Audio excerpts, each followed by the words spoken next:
this point, the ground propellant feed has been terminated. Soyuz transferring over to internal power. Under 45 seconds. Vehicle to internal power. Separation of first umbilical tower from booster. Ground propellant feed is terminated. So there goes the first umbilical tower separating away. One more to go. Copy, 30 seconds. Again, all of the propellant feeds terminated, just about 20 seconds away now from launch. Auto sequence initiated. Auto sequence initiated.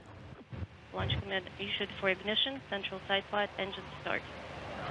Launch command has been issued. The final umbilical tower now separating.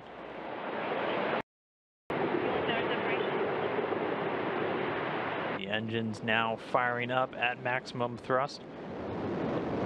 And liftoff for the 500th time from Gagarin's start, a rocket roaring into the air. Sergei Volkov, Andreas Mogensen, and Aidin Amatov on their way to the International Space Station.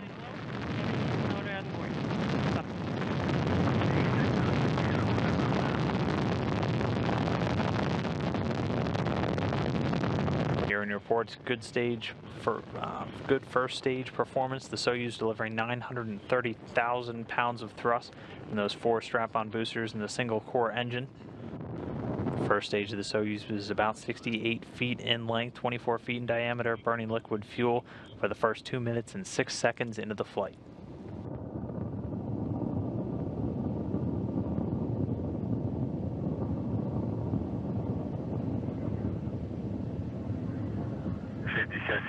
60 seconds into the flight. Roll, pitch, and yaw are all nominal. Copy. The crew is doing well. Everything's in order on board.